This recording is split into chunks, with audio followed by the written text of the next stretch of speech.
এই মুহূর্তে সবচাইতে বড় খবর দর্শক বন্ধুগণ, আপনারা সরাসরি আমরা বাংলাতে 26শে বিধানসভা এবং ত্রিপুরাতে 2028-এ বিধানসভা নির্বাচন। যেহেতু আমাকে অনেকেই হোয়াটসঅ্যাপে মেসেজ করছেন বা বিভিন্ন মেসেঞ্জারে চ্যাট করছেন যে ত্রিপুরাতে 2028-এ যে বিধানসভা ভোট সেটা পর্যবেক্ষকভাবে কিছুটা আলোচনা করে আপনি বলেন। সেটা আজকে আপনাদের সঙ্গে আমরা কিছু তথ্য বিশ্লেষণ করে বলছি। দেখুন, বিজেপি বর্তমানে শাসক দল রয়েছে ত্রিপুরাতে, আইপিএফটি এছাড়াও মোথা দল বিরোধী দল ছিল, তারা কিন্তু বিরোধী দল নেই, সিপিএম বিরোধী দল। এবং যদি একলা চলো ডাক দেয় সিপিএম, কংগ্রেস, বিজেপি, মোথা, আইপিএফটি, তাহলে কিন্তু সরকার অর্থাৎ তিরশঙ্কু হওয়ার সম্ভাবনা বেশি রয়েছে। কেননা পঞ্চায়েত ভোটে আমরা দেখেছিলাম দীর্ঘ মেয়াদ সময় বিরোধী কোথাও জয় হয়েছে, যেখানে ভোট হয়েছে সেখানে একটা জয়।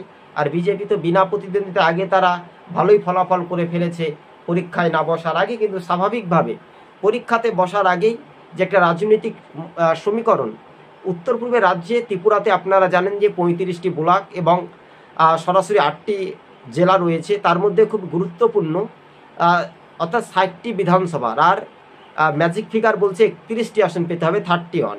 তো স্বাভাবিকভাবে মোথা বিজেপি যদি তাদের জোট হয় তাহলে বিজেপি কিন্তু আবার তারা পুনরায় তৃতীয়বারের জন্য ক্ষমতায় আসতে পারে। এবার যদি বাম এবং কংগ্রেস আলাদাভাবে লড়াই করে তাহলেও কিন্তু সেখানে তাদের একটা ফ্যাক্টর বা ধারে কাছাকাছি সেটা পৌঁছানোর একটা দায়িত্বভারশীলহীনতা, সেটাও কিন্তু একটা দেখার একটা বিষয় রয়েছে। আরও একটা কথা বলি, যেমন 59 জেলার কৈলাসহর, গৌরনগর অঞ্চলে যেমন জোটের একটা ফলাফল ভালো হয়েছে, সেই রকমভাবে যদি জোট হয় তাহলে তারা কিন্তু এগিয়ে থাকার সম্ভাবনা বেশি রয়েছে বলে এমনটাই সূত্র মারফত খবর। আবার কেউ আবার বলছে দিল্লিতে যদি বিজেপি সরকার ক্ষমতায় আছে বলে, কেন্দ্রে দিল্লিতে বিজেপি সরকার ক্ষমতায় আছে বলে স্বাভাবিকভাবে উত্তর পূর্বের রাজ্যে ত্রিপুরাতেও বিজেপি তৃতীয়বারের জন্য ক্ষমতায় আসতে পারে। তবে ভোট আসতে অনেকটাই দেরি রয়েছে দর্শক বন্ধুগণ, তবে আপনারা মনোযোগ দিয়ে। তো আপনাদেরকে এতক্ষণ আমরা যে বোঝানোর চেষ্টা করলাম 2028-এ ত্রিপুরাতে বিধানসভা ভোট এবং সেই ভোটের নিরিখে কতটা আকর্ষণীয় বা কতটা উজ্জীবিত হবে বা কতটা এফেক্ট বা কতটা ফ্যাক্টর হবে, সেই ব্যাপারটাও নিয়ে কিন্তু আমরা রাজনৈতিক মহলে একটা আলোচনা করেছিলাম। তবে দিল্লিতে ক্ষমতায় থাকলে বিজেপি দিল্লিতে ক্ষমতায় রয়েছে তাদের জোট সরকার মিলেমিশে তাদের জোট সরকার, এবং ত্রিপুরাতেও একই কায়দায় বিজেপি সরকার ক্ষমতায় আসবে তৃতীয়বারের জন্য, এমনটাই পর্যবেক্ষকভাবে রাজনৈতিক মহল আলোচনা করছে। তবে ইন্ডিয়া জোট যদি মনে করে তারা জোটের একটা আওয়াজ বা বাড়তি, আবার কোথাও বন্ধুত্বপূর্ণ লড়াই, আবার কেউ ভোটাভুটিতে বামের ভোট কংগ্রেসে আসছে না বা কংগ্রেসের ভোট সিপিআইএমে যাচ্ছে না, এরকমভাবে একটা নানান তথ্য কিন্তু উত্তর পূর্বের রাজ্যে দেখা যেতে পারে।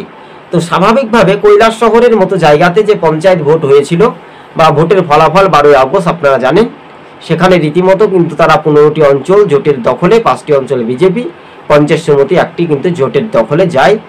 চেয়ারম্যান ভোট গঠন কবে হবে সেটা পার্টির তরফে তারা নির্ধারিত সময় করবে। কিন্তু স্বাভাবিকভাবে মোথা দল যদি মনে করে তারা আলাদাভাবে লড়াই করব বা সমতলেও প্রার্থী দেবো, তাহলেও কিন্তু একই কায়দায় বিজেপির লাভবান হতে পারে।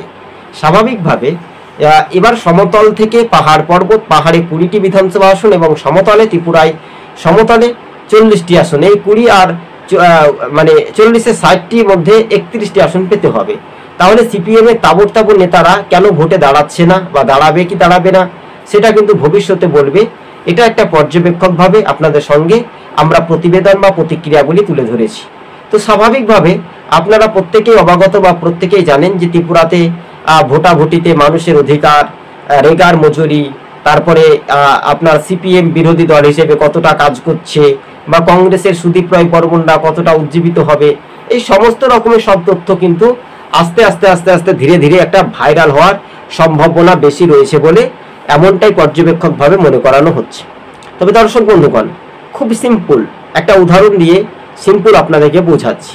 দেখুন, প্রতিটি রাজনৈতিক দল, আপনি যে কোনো রাজনৈতিক দল করতে পারেন, যাতে হিংসা যাতে না হয়, মানুষ নিরপেক্ষতা বজায় রেখে শান্তি বজায় রেখে যেমন ভোট দেবে। যেমন বাংলাতে যেমন হিংসা রাজনীতি, এক লেডিস মহিলা ডাক্তার আরজি করে, তাকে যে খুন করলো, ধর্ষণ করলো এবং 150 গ্রাম শুকানো পাওয়া যাচ্ছে, অর্থাৎ যে আমরা বলতে পারি অর্থাৎ বীর্যপাত, যে পুরুষের বীর্যপাত। কেন এই ঘটনা কিভাবে হলো সেটা নিন্দনীয় ঘটনা।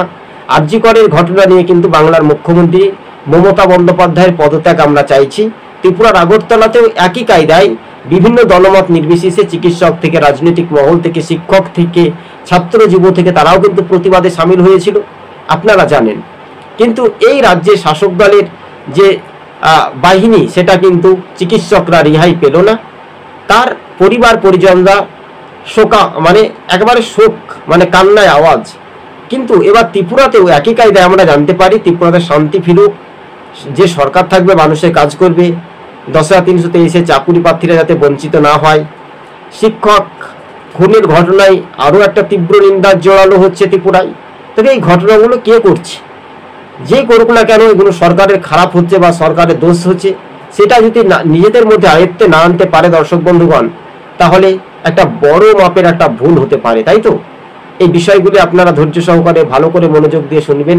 তাছাড়াও রাজনৈতিক মহলে জোর চর্চায় আমরা এই সোশ্যাল মিডিয়ার মাধ্যমে যখন একটা বার্তা দিচ্ছি বা রাজনৈতিক মহলে যখন একটা বলছি যে ত্রিপুরার পঞ্চায়েত ভোটের পর লোকসভা ভোট গেল, লোকসভার ভোটের পর আমরা দেখি লোকসভা ভোটের পঞ্চায়েত ভোট, বিধানসভা ভোট হতে এসে গেল, এবার 28-এ যেহেতু দেরি রয়েছে, একেবারে সিম্পল, সেটার উপরে কিন্তু একটা রাজনৈতিক মহলে কিন্তু একটা দেখার একটা বিষয় রয়েছে। স্বাভাবিকভাবে যে মানুষের রায় বা জনগণের যেটা গর্জন, সেটাও কিন্তু একেবারে স্পষ্ট হাওয়া কিন্তু দেখা যেতে পারে, তাই তো?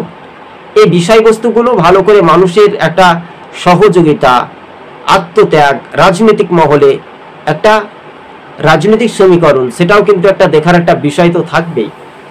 স্বাভাবিকভাবে মানুষের রায় একটা গ্রহণযোগ্যভাবে এবং সেটাই নিয়ে কিন্তু একটা রাজনৈতিক মহলে একটা চর্চা হচ্ছে।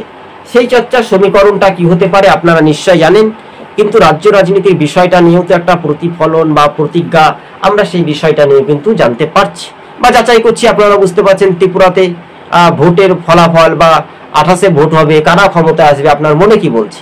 আমাদের মনে যা পর্যবেক্ষক ভাবে বলছে, দিল্লিতে বিজেপি ক্ষমতায় থাকলে ত্রিপুরাতে ক্ষমতায় আসবে, কিন্তু বিরোধীরা একটা ঐক্য ফাটলের মধ্যে তারা কিন্তু যোগ যদি তাদের টিকে থাকে বা বন্ধুত্বপূর্ণ লড়াই যদি না হয়, তাহলে কিন্তু তারাও একটা সিম্পল একটা লড়াই দিতে পারে। সেখানে কিন্তু সুদীপ রায় বর্মনদের একটা ফ্যাক্টর কতটা, সেখানে লোকসভা ভোটে তারা কিন্তু লিড দিতে পারেনি। মানে কৈলাস শহরের বিধায়ক কংগ্রেসের প্রাক্তন প্রদেশ সভাপতি, তিনি কিন্তু বিরজিৎ সিনহা লিড দিয়েছিলেন। এ কথার উত্তরে কিন্তু প্রশ্নের উত্তরে কিন্তু আমরা সেটাই মিলেমিশে দেখতে পাচ্ছিলাম, তাই তো?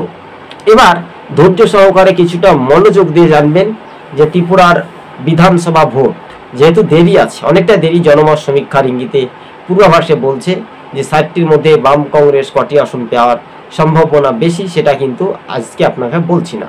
কেননা বিজেপি তাদের কিন্তু জোট, মোথা দল একলা চলো ডাক দেবে না, মোথার রাজনৈতিক ভূমিকা কর্মীরা কতটা ক্ষুব্ধ হবে তাদের নিজেদের শরিক দলের প্রতি, সেটাও একটা দেখার একটা বিষয় আছে, তাই না? এই বিষয়বস্তুগুলো ভালো করে মনোযোগ দিয়ে শুনে রাখবেন। তাছাড়াও মানুষের রায় বা জনগণের গর্জন সেটা স্পষ্ট হবে। দর্শক বন্ধুগণ, আজকে ছিল আমাদের এই পর্যন্ত প্রতিবেদন। চ্যানেলটি ভালো লাগলে সাবস্ক্রাইব করে সঙ্গে থাকবেন। ধন্যবাদ।